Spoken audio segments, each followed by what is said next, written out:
మెదక్ జిల్లా నర్సాపూర్లో బీజేపీ నాయకులు మీడియా సమావేశం నిర్వహించారు. ఈ సందర్భంగా దుబ్బాక మాజీ ఎమ్మెల్యే బీజేపీ రాష్ట్ర అధికార ప్రతినిధి రఘునందన్ రావు మాట్లాడుతూ తెలంగాణలో 17 ఎంపీ సీట్లు బీజేపీ గెలుచుకుంటుందని, ఏ పార్టీతోనూ పొత్తు పెట్టుకోబోమని బీజేపీ అధ్యక్షుడు నడ్డా చెప్పారని, కొన్ని మీడియాలో వస్తున్న బీఆర్ఎస్ పార్టీతో బీజేపీ పొత్తు పెట్టుకుంటుందన్న మాటలు పూర్తిగా అవాస్తవమని తెలిపారు.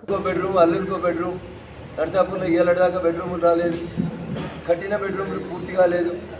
కానీ ఎమ్మెల్యేల కోసం నడతామని చెప్పినటువంటి క్యాంప్ ఆఫీసులు మాత్రం 6 నెలల్లోనే పూర్తయింది.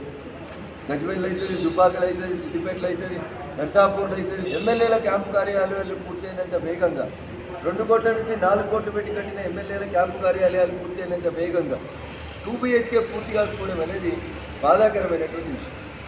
నర్సాపూర్లో శిలాఫలకం ఎప్పుడు వేసారు, ఎప్పుడు స్లాబులు పడ్డాయి, ఎంతకాలం నుంచి దాన్ని ఇంకా అట్లే ఆపి పెడతా ఉన్నారు అనేది ఒకసారి మీరు గుర్తించబోదు. అప్పుడు కాంగ్రెస్లో మంత్రులుగా ఉండి ఇప్పుడు బీఆర్ఎస్ ఎమ్మెల్యేలకు వచ్చిన వాళ్ళు కూడా ప్రభుత్వంలో ఉండి ఏం చేస్తున్నాం ఏం చేస్తలేమనేటువంటి విషయం లోపల పేద ప్రజలకు జరుగుతున్నటువంటి అన్యాయాన్ని దయించి ఒకసారి మేము మళ్ళీ ప్రజలకి ఈ విజయ సంకల్ప యాత్ర ద్వారా చెప్తూ ముందుకు పోతా ఉన్నాం. కాంగ్రెస్ బీఆర్ఎస్ రెండు కలిసి జంట కౌల్లాగా పయనం కొనసాగిస్తూ మా మీద బురద చల్లుతూ ఉన్నాయి. నేను మళ్ళీ మీ ద్వారా ప్రజలకు చెప్పదలుచుకున్నాను. ఇండియా కూటమిలో కేజ్రీవాల్ గారు ఉంటారు. కేజ్రీవాల్ గారు హైదరాబాద్కి వస్తే కేసీఆర్ గారు ఇంటికి వస్తారు. కేజ్రీవాల్ గారు కేసీఆర్ గారు ఒకటి. ఇండియా కూటమిలో కేజ్రీవాల్ గారు భాగస్వామి.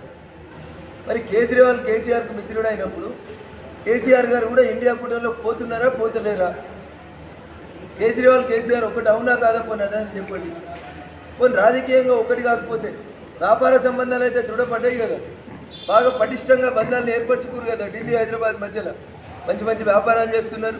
100 కోట్లు వీళ్ళ నుంచి వాళ్ళకి పోతున్నాయి, వాళ్ళ నుంచి వీళ్ళకి వస్తున్నాయి. ఇది కూడా మేము చెప్తలేం సుమా, మా మీడియా మిత్రులు రాసిన కథనాలనే మేము ముందు ఉంచుతా ఉన్నాం. మరిన్ని అప్డేట్స్ కోసం మా ఛానల్ని సబ్స్క్రైబ్ చేయండి.